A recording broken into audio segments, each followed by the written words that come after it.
सकते हो। देखिए पहला क्वेश्चन है आप लोग के बीच है कि किसी निश्चित सांकेतिक भाषा में बॉम्बे को 58 लिखा जाता है तो उसी भाषा में पटना को क्या लिखा जाएगा। देखिए आपके स्क्रीन पर क्वेश्चन है तो आप लोग यहाँ पर देख लीजिएगा कि बॉम्बे को BOMBAY बॉम्बे को 58 लिखता है। तो वो कह रहा है कि पटना को क्या लिख सकते हैं, पटना को क्या लिखेंगे। तो देखिए इसे कैसे बनाना है तो क्वेश्चन देखिए और समझ जाइए कि क्या कह रहा है। 58 कैसे लाया आप लोग को, अगर अल्फाबेट आपको याद है कि कौन किस नंबर पर है तो आप लोग इसको तुरंत निकाल दीजिएगा। देखिए बी जो होता है वो 2 नंबर पर होता है, वहीं ओ देखेंगे तो ओ 15 नंबर पर, और एम जो है वो 13 नंबर पर, और पी 2 नंबर पर, ए 1 नंबर पर, और वाई को जोड़ेंगे तो 25 नंबर पर होता है। सभी को जोड़ दीजिए तो 25 1 26 27 28 28 3 31 10 41 41 46 41 यहाँ तक 41 हुआ, 41 5 46 हो गया, यहाँ से करेंगे तो 56 2 58, मतलब कि हमारा ये सही है। अब हम पटना देखेंगे तो पटना पी जो हमारा है वो 16 नंबर पर है, और ए 1 नंबर पर है, टी 20 नंबर पर है, एन 14 नंबर पर है, और ये जो है 1 नंबर है। सभी को जोड़ दीजिए तो 16 1 17 17 20 हो जाएगा 37 है, और 37 और 4 देखिए 37 4 41 और 10 51 1 52, तो पटना को हम लोग 52 लिख सकते हैं। तो इस तरीका से आप लोग क्वेश्चन देखिए और समझ लीजिए कि आपको यही कह रहा है, ऐसे ही जोड़ने के लिए कह रहा है। तो इस तरीका से बनाइएगा तो आपका समय भी बचेगा। अगला प्रश्न है यदि किसी सांकेतिक भाषा में मॉन्सियन को OPJTOBN लिखा जाता है तो उसी सांकेतिक भाषा में लेदर को क्या लिखा जाएगा।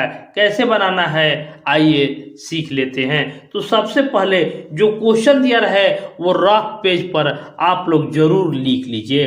कि यहाँ पर लिखा है एम लिखा है ANSION, इसको लिखता है। देखिए ओ लिखा है, पी लिखा है, जे लिखा है, टी लिखा है, OBN लिखा है। देखिए ये लिख दिया है और बस आपको कह रहा है कि LEATHER, बस लेदर का आपको निकाल कर दिखा देना है कि लेदर को कैसे लिखा जाएगा। तो देखिए एम के बाद इसको कैसे निकालिएगा सीख लीजिए कि एम के बाद ओ, तो MNO मतलब कि एक के बाद ओ आया, उसके बाद देखें कि एक के बाद पी, बहुत दूरी का अंतर हो जाता है। बस आप लोग समझ जाइए कि सीधा नहीं जाएगा बल्कि उल्टा हो सकता है। तो यहाँ देखिए एम के बाद एन आता है, ए के बाद बी आता है, एन के बाद ओ आता है, एस के बाद टी होता है, आई के बाद जे होता है, ओ के बाद पी होता है, और एन के बाद ओ होता है।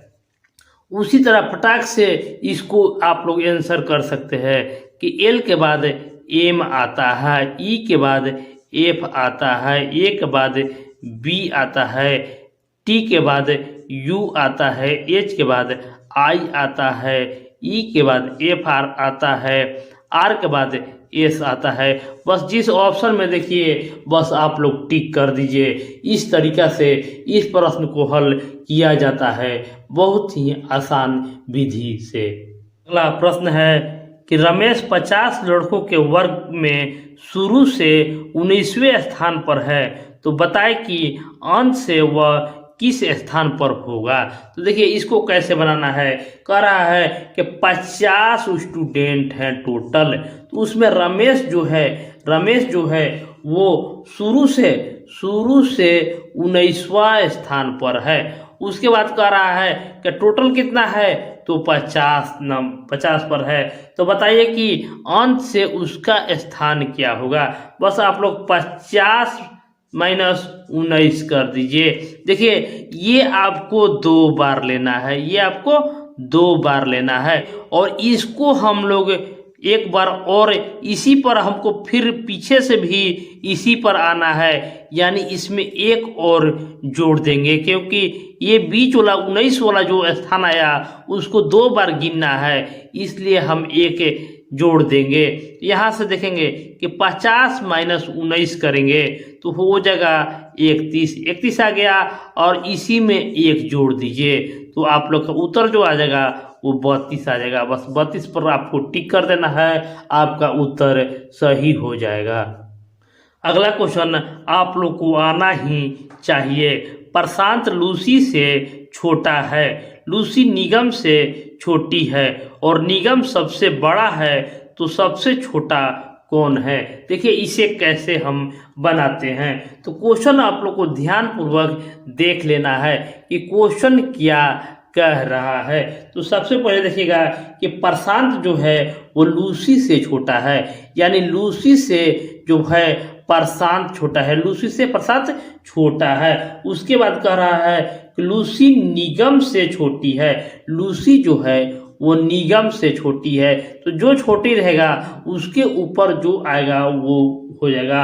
और कह रहा है कि निगम सबसे बड़ी है, और निगम जो है वो सबसे बड़ी है, तो सबसे छोटा कौन है। तो देखिए सबसे छोटा कौन है, तो प्रशांत है, तो इसका उत्तर जो हो जाएगा प्रशांत। कितना आसानी से आप लोगों ने सीख लिया है। तो बढ़ते हैं हम अपने अगले प्रश्न पर। ये भी प्रश्न हमेशा एग्जाम में आते रहता है कि यदि गुना का अर्थ जोड़ है, घटाव का अर्थ भागा है, और जोड़ का अर्थ घटाव है, और भागा का अर्थ गुना हो, तो 6 माइनस 4 भागा 2 गुना 3 प्लस 5 बराबर वाट कैसे बनाएंगे, आइए सीख लेते हैं। तो सबसे पहले जो आप लोग को दिया रहे उसको एक जगह आप लोग लिख लेने की कोशिश कीजिए कि गुना को हम लोग जोड़ कहते हैं, घटाव को भागा कहते हैं, और जोड़ को घटाव कहते हैं, और गुना को भागा को गुना कहते हैं। ये आप लोग को एक जगह लिख लेना है ताकि आपको क्वेश्चन जो दिया रहे उसको बनाने में दिक्कत ना हो। तो 6 माइनस 4 भागा 2 गुना 3 प्लस 5, तो इसको आप सजा लीजिए। तो 6 लिख दीजिए, और माइनस को भागा कहा जाता है, और भागा को देखिए भागा को गुना कहा जाता है, और गुना को जोड़ कहा जाता है, और जोड़ को देखिए घटाव कहा जाता है, जोड़ को घटाव कहा जाता है। बस इसको हल कर लीजिए। 6/4, तो देखिए 6/4 किए, अगोनो 2 कर दिए, तो यहाँ से 2 खत्म हो गया, यहाँ से ई खत्म हो गया, मतलब कि इसका हल जो हम किए वो 3 के बराबर हो गया। बस 3 प्लस 3 माइनस 5 कर लीजिए, तो ये 6 हो गया, माइनस 5 कर लीजिए, तो इसका उत्तर जो होगा वो 1 के बराबर होगा। इस तरीका से इस प्रश्न को भी हल कर लेना है, लेकिन इसी मेथड का आप लोग को उपयोग करना है। कैसे बनाया जाता है आइए सीख लेते हैं, कि ध्यान पूर्वक देखें और प्रश्नों को उत्तर दें। क्वेश्चन आप लोग के बीच इसी में से 3 या 4 सवाल दे देता है, तो कैसे बनाना है आइए सीख लेते हैं। कितने छात्राएं छात्र हैं, कितने छात्राएं, तो देखिए छात्राएं कितने हैं, तो यहाँ पर कितने छात्राएं, देखिए ये जो वर्ग है, ये जो वर्ग है सभी छात्राएं हैं। तो सबसे पहले छात्राएं को आप लोग लिख लीजिए। देखिए ये 4 है, ये 3 है, ये 2 है, और ये 5 है, तो टोटल कितना हो गया 7, 8, 9, टोटल छात्राएं जो हो गया वो 14 हो गया। तो उसमें से पूछ रहा है कि कितने छात्राएं छात्र है, तो देखिए यही आप लोग को छात्र है, तो इसमें 3 है और इसमें 2 है, तो टोटल छात्राएं छात्र जो है वो 5 हो जाएगा। तो इस तरह से इसको बनाना था। देखिए इसमें एक और सवाल है, आप लोग सीख लीजिए कि कितने छात्र न तो शिक्षक हैं और न ही छात्रा हैं। कितने छात्र जो हैं, देखिए छात्र सभी हैं, तो ना तो शिक्षक हैं ना छात्राएं हैं। तो देखिए यही ऊपर वाला जो बच गया, 7 छात्र जो हैं वो ना तो शिक्षक हैं और ना ही छात्राएं हैं। इस तरीका से आप लोग को बना लेना है। अगला जो सवाल है वो पासा से संबंधित है। पासा 1 या 2 सवाल दे ही देता है। तो क्वेश्चन है कि दिए गए चित्रों के आधार पर 5 अंक के विपरीत सतह पर क्या आएगा बताइए। तो देखिए इसको 2 या 3 सेकंड में आज आप लोग के बीच बताने का तरीका सिखाएंगे कि 5 के विपरीत सतह पर क्या आएगा। तो ये दोनों में एक ऐसी संख्या खोजेंगे जो दोनों में कॉमन हो, दोनों में कॉमन हो। यहाँ देखेंगे 5 है, 3 है और 2 है, और यहाँ पर देखिए 5 है, 1 है, 4 है, यानी दोनों में 5 कॉमन है। तो इसको क्या कीजिए कि घड़ी के दिशा में घुमा दीजिए, और जहाँ कॉमन है वहीं से घड़ी के दिशा में घुमा देना है। तो यहाँ पहला वाला में हम देखेंगे कि 5 है, उसके बाद 3 है, उसके बाद 2 है, उसके बाद यहाँ पर देखेंगे कि 5 है, 1 है और 4 है। तो देखिए हम देख लिए कि 5 के विपरीत 1 है, 2 के विपरीत 4 है। तो देखिए जो कॉमन है, जो नहीं दिया रहेगा 1 से 6 में, वही इसके विपरीत में हो जाएगा। तो इसका प्रश्न का उत्तर जो हो जाएगा वो 6 हो जाएगा। नेक्स्ट प्रश्न है कि एक दर्पण में एक घड़ी को देखने पर दिखने वाली घड़ी 9:45 दर्शाती है, तो घड़ी का सही समय क्या है। देखिए दर्पण और घड़ी के में जो सवाल आए तो आपको डायरेक्ट 11:7 से 60 से घटा लेना है। देखिए क्वेश्चन में दिया है कि 9:45, बस यही आपको घटा लेना है। देखिए 60 में से 45 घटाइएगा तो डायरेक्ट आप लोग 15 लिख दीजिए, और 11 में से 9 घटा दीजिए तो हो जाएगा 2। 2:15 हो रहा है, 2:15 हो रहा है सही समय। अगला प्रश्न है कि शनिवार अनुपात सोमवार समानुपाती होगा सितंबर अनुपात वाट से, यानी वाट के स्थान पर क्या आएगा। वाट के स्थान पर क्या आएगा, कैसे बनाएंगे।